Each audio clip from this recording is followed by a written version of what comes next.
Bharat Ratna doctor Bhimrao Ambedkar को कोटि कोटि नमन। ये कार्यक्रम डॉक्टर भीमराव अंबेडकर के जीवन पर आधारित है, जहां भारत की जनता के प्रति उनके योगदानों को पूरी सजगता से चित्रित और रेखांकित करने का प्रयास है। कार्यक्रम में दिखाई गई घटनाएं लब्ध प्रतिष्ठ पुस्तकों से ली गई हैं। इस कार्यक्रम के जरिए चैनल की ओर से एक विश्वसनीय, सजग और सकारात्मक प्रयास है कि डॉक्टर बाबा साहेब भीमराव अंबेडकर के जीवन की संघर्ष यात्रा एवं गौरव गाथा पूरे आदर के साथ घर घर पहुंचे और उनके योगदानों से सभी संपूर्णता में परिचित और आह्लादित हों। बहुत बढ़िया, बहुत बढ़िया। सेठ जी आप बस ये समझ लीजिए, सब कुछ लूटने के बाद भी आपको सब कुछ फिर वापस मिल गया। आपका बेटा जो कल तक आपके चेहरे पे पोती हुई कालिक की तरह था, आज आपके लिए सीने का तमगा बन गया है। जी हाँ सेठ जी, लोग तो गांव में बातें करने लगे कि अब सेठ जी का बेटा अंग्रेजी शासन में बैंड बजाएगा। और वो कहते हैं कि उसी धुन पे वो गोरी मेम नाचती भी है। सेठ जी ये कोई कम बड़ी बात नहीं है। पूरे सातारा में एक आप ही का लड़का है जो अंग्रेजी बैंड में है। सेठ जी सच कहूं तो मुझे ध्रुव के जाने से ज्यादा इस बोला की न जाने की खुशी है।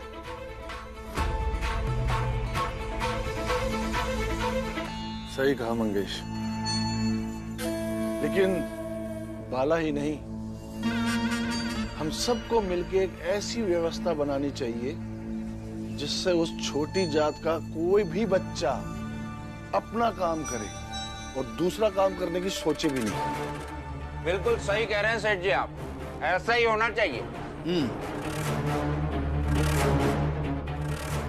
अरे ये तो राम जी की जात वाले लग रहे हैं।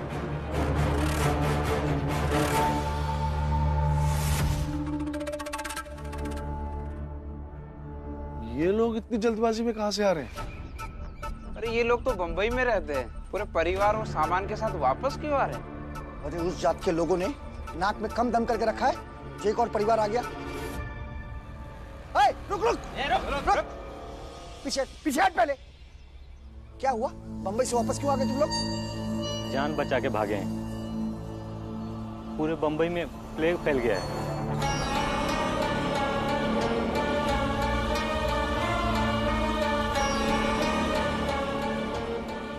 प्लेग?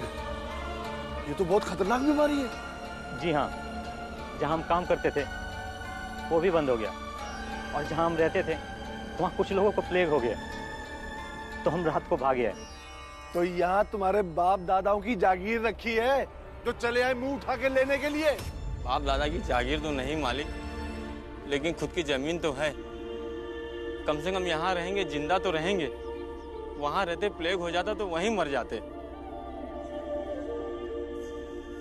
राम जी के दामाद को भी प्लेग हो गया।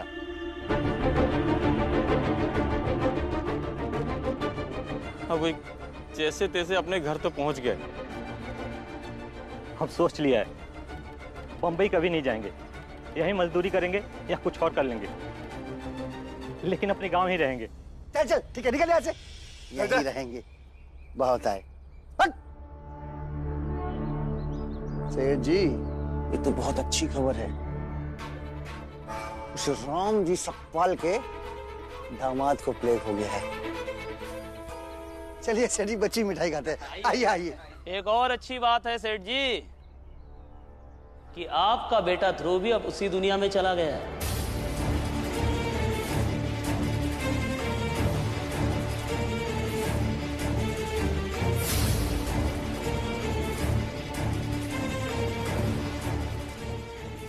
कुलकर्णी चुप हो जा, क्या बकवास कर रहे तू? अरे मुझे क्या बोल रहे हो, उन्हें बोलो, क्योंकि दूसरे के दुख में सुख ढूंढने का काम उनका है, और इसी चक्कर में कई बार अपने ही घर उजाड़ चुके हैं। बड़ी अजीब बात है, आज आप लोग यहाँ जश्न मना रहे हैं ये सोचकर कि एक साजिश के तहत आपने बाला के बदले अपने बेटे को बंबई भेज दिया। लेकिन सेठ जी अब बंबई से लोग वापिस आ रहे हैं। यूं समझ लीजिए कि आपके पाप की सजा काटने आपका बेटा बंबई चला गया है। कुलकर्णी अब बहुत ज्यादा हो गया, चुप हो जा, बस चुप हो जा। अरे छोड़ो, तुम तो अपने सेठ का चेहरा देखो और ये सोचो कि वो अब क्या बोलेंगे।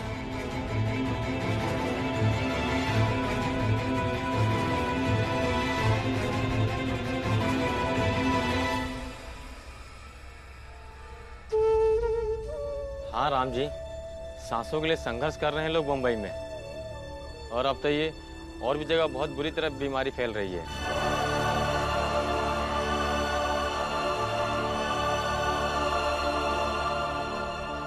दामाद जी की क्या खबर?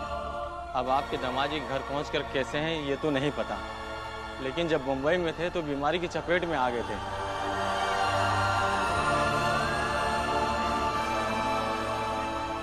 उसके बाद फिर वो घर चले गए।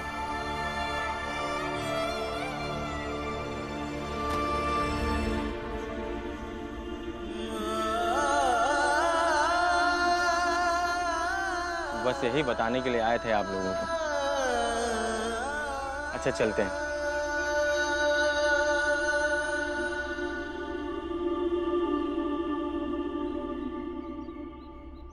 भैया अब क्या करेंगे?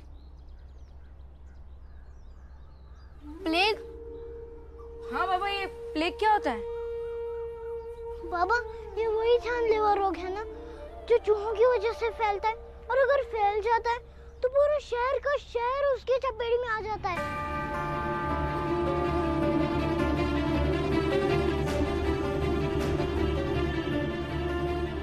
हाँ बेटा,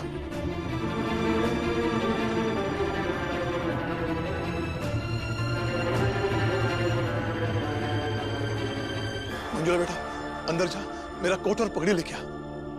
मैं अभी के अभी गंगा के घर जा रहा हूँ। हाँ चलिए, मैं भी चलती हूँ। कैसी बातें कर रही हो? तू बच्चों को संभालो, मैं जाता हूँ। मंजुला बेटा। नहीं, मैं चलती हूँ आपके साथ। माँ आप भाई, मेरी बात क्यों परेशान हो रही हो? कुछ नहीं होगा, तुम सब लोग अपना ध्यान रखना। जाता हूँ।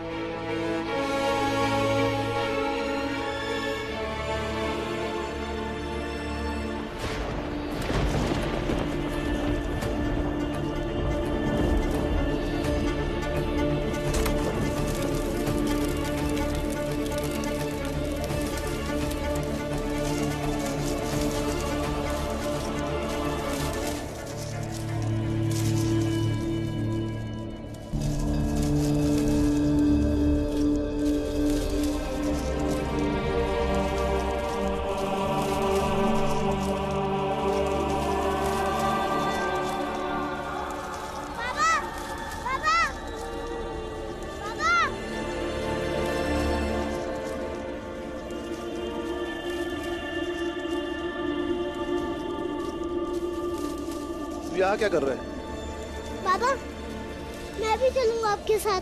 फौज में नहीं जा रहे जो पूरे खानदान के साथ जाए। बेटा प्लेग महामारी है, बहुत खतरनाक है। तू वहाँ आके करेगा क्या? जा बेटा घर चले जा। बाबा, अम्बेडकर गुरुजी ने मुझे एक बार प्लेग के बारे में बताया था। मुझे पता है कि ये बहुत भयानक बीमारी है, फैलने वाली बीमारी है। इसलिए तो मैंने ऐसे नहीं कहा कि मैं भी आपके साथ चलूंगा, वरना वो मुझे आपके साथ आने नहीं देती थी। लेकिन मैं आपको अकेले जाने नहीं दे सकता। और फिर इस बुरे वक्त में दीदी को भी तो अपने भाई की जरूरत होगी। बात को समझो, वहाँ तुम्हारी कोई जरूरत नहीं। जा बेटा घर जा। बाबा, आपके साथ रहना है बस। बेटा जिद नहीं करते। बाबा, मैं जिद नहीं कर रहा। आप भी सोचिए ना, आपको इधर उधर भागना पड़ेगा, आप अकेले नहीं कर पाओगे। मुझे नहीं, चलिए ना। ठीक है चल, लेकिन तू घर पे नहीं दिखेगा तो आई परेशान होगी। रास्ते में पुरंजन काका मिले थे, तो मैंने उनसे कह दिया कि वो आई से कह दे कि मैं बाबा के साथ गंगा दीदी के यहाँ चले गया हूँ। ठीक है चल।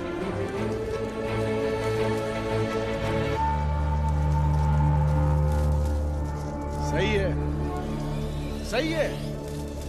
जैसी कोई खबर मिली नहीं कि चल दिए बाप बेटे झोला उठा के। लेकिन एक बात याद रखना रामजी सकपाल, कुछ कर नहीं पाओगे। मैं जानता हूं तेरे दामाद को प्लेग हुआ है। कोई मुझसे पूछे ना तो उसे प्लेग नहीं, तुम दोनों बाप बेटे के पाप की सजा है जो वो भुगत रहा है। हमने समझाया था ना कि हमारी सभ्यता संस्कृति के खिलाफ नहीं जाना। आप समझ क्यों नहीं रहे? कैसे अंधविश्वास में फंसे? ये सामान्य बीमारी नहीं है, इसे महामारी कहती है। ये बीमारी फैलती है, एक से दूसरे को होती है, इसलिए इन्हें जल्द से जल्द अस्पताल पहुंचाना बहुत जरूरी है। मेरे बाबा की बात मान लीजिए, ले चलिए इन्हें अस्पताल, ले चलिए। नहीं, हम कहीं नहीं जाएंगे। बड़ी जाति वाले कहकर गए कि इन्हें यहाँ से कहीं मत लेके जाना, वरना बीमारी पूरे गांव भर में फैल जाएगी। क्या बोल रहे हैं आप? लेकिन मैं इन्हें अस्पताल लेकर जाऊंगा। हाँ बाबा, चलिए, देखिए ना दर्द से कैसा बुरा हाल है इनका। चलिए चलिए। तू चुप कर कलमुही, ये सब तेरी वजह से हुआ है। अरे जब घर में था तो रट लगाए रहती थी, कुछ काम करो कुछ काम करो। भेज दिया ना उसे बम्बई। अरे इतनी बड़ी बीमारी लेकर आया, और अब क्या उसे अस्पताल लेकर जाएगी? हाँ, सुना नहीं गांव के बड़े लोगों ने क्या कहा? अगर हम लोग यहाँ से हिले भी ना तो ये लोग हमारे हाथ पांव तोड़ देंगे, समझे? ठीक है, आप अपने हाथ पैर बचाइए, लेकिन मैं अपने दामाद को यहाँ से लेकर जा रहा हूँ। देखता हूँ मुझे कौन रोकता है। चल गंगा। भीमराव, मुझसे कोई भी गलती हो ना, कोई भी गलती हुई हो तो माफ कर देना, लेकिन तुम्हें ना जैसे हो वैसे रहना। तुम बहुत बड़ा आदमी बनना भीमराव, बहुत बहुत बड़ा आदमी।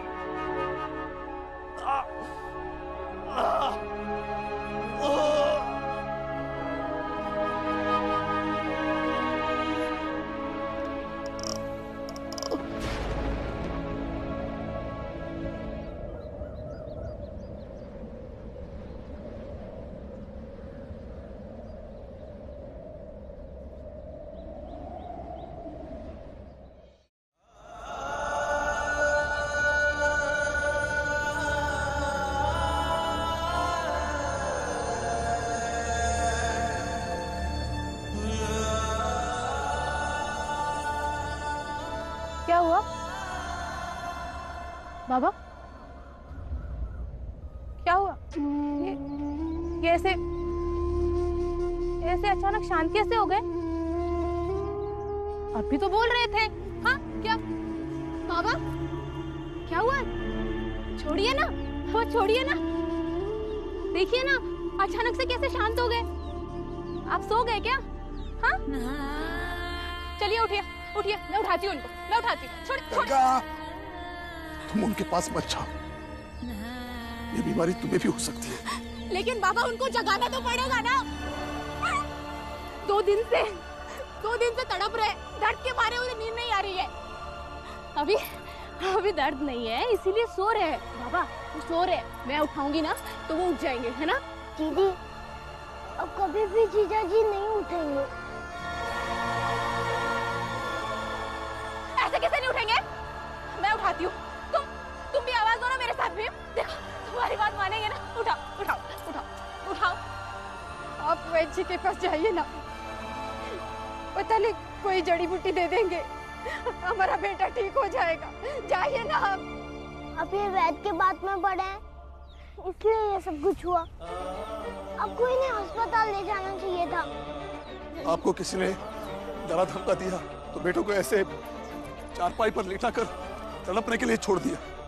आपका बेटा तड़प कर उसकी जान चली गई। बाबा, ये क्या बोल रहे हैं आप? अपने दामाद के बारे में कोई ऐसी बात करता है क्या? छोड़िए आप मेरा हाथ, छोड़िए आप मेरा हाथ, मैं उठाती हूँ उनको। ना बेटी, बाबा तुम उनके पास मत जाओ। वहाँ मक्खियाँ उड़ रही है जो तुम्हारे लिए बहुत खतरनाक हो सकती है। लेकिन बाबा मुझे उनके पास जाना है, उठाना पड़ेगा। गंगा, बात तो समझो, कब से कह रहा हूँ दूर रहो दूर रहो दूर रहो। दामाद जी मर चुके हैं।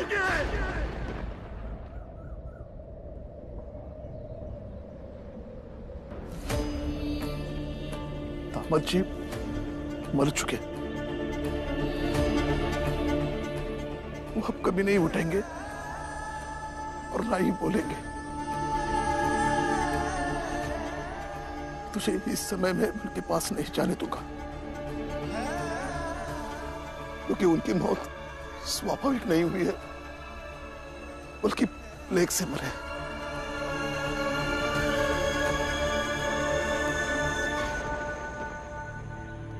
अगर तुम उनके पास जाओगी तो ये बीमारी तुझे भी हो जाएगी ना।